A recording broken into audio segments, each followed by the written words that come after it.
rise.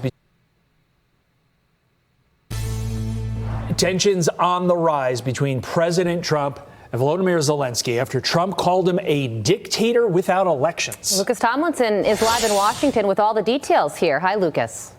Well, good early morning, Carly and Todd. President Trump doubling down on those comments about Ukrainian President Volodymyr Zelensky while speaking in Miami to business leaders hosted by Saudi Arabia's Sovereign Wealth Fund. The only thing he was really good at was playing Joe Biden like a fiddle. He played him like a fiddle. That's an expression we use. A dictator without elections.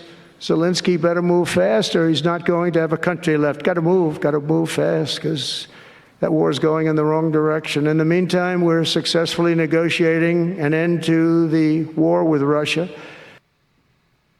Russian President Vladimir Putin and President Trump could meet this month in Saudi Arabia. The Kremlin said it's possible. Right now, Russia makes more weapons and ammunition in 3 months than the entire NATO alliance, including the United States, makes in a year, officials say.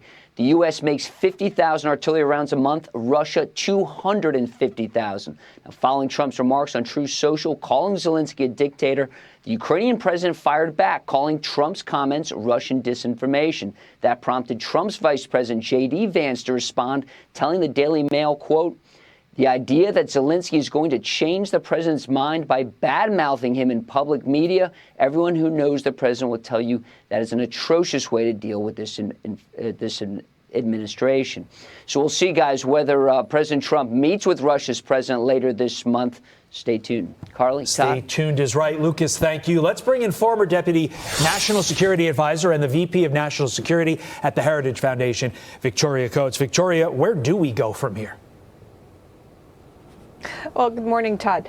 Yeah, I think what we're seeing here is positioning and ahead of any negotiations. I think that both President Zelensky and President Trump are pretty media savvy and are kind of laying out where what they think are their positions of strength. But I think we have to remember President Zelensky has really allowed himself to be politicized by the Biden administration. Remember when he went to Pennsylvania in the heat of the general election at the end of September of last year to visit an ammunition factory. It didn't take anyone from the Republican side with him, just a bunch of Democrats. It was essentially a campaign appearance for Kamala Harris. So he's already deep in the thick of American politics. And I think President Trump remembers that and doesn't appreciate it.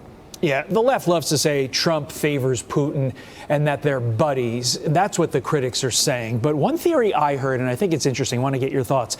Trump, one, wants to end the war, but two, he is also trying to build our alliance with Russia so that Russia decouples from China.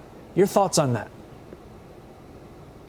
Well, I think the most important thing to remember is of the last 3 presidencies, 4 if you count Trump twice, the only president under whom Ukraine was not invaded by Vladimir Putin was Donald Trump.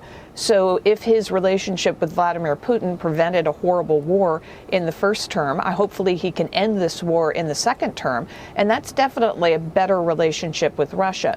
Now, Putin's economic dependence on China is such that it's going to be very hard to peel him off, but we can make that relationship problematic for China. And I think that would be a really good thing for our bigger challenge, much bigger than Ukraine, which of course is China. I think that is such an important point. We get lost in the weeds with Russia, Ukraine.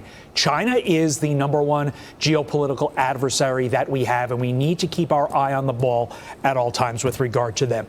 Meantime, as Trump's foreign policy team handles multiple hotspots around the world, you say we are no longer in a post-World War II era. What do you mean by that? And I think it sort of alludes to what we were just talking about, probably involves China. It does. And this is, in Washington, there's kind of a parlor game of pearl clutching and swooning over every little thing that Donald Trump does that doesn't suit the establishment and what I call the foreign policy blob. He is breaking some China. He is changing some paradigms. Wanting to end the war rather than perpetuate it is apparently a radical act. And everyone's saying, oh, my gosh, he's destroying the post-World War II order. Well, guess what? That was 80 years ago.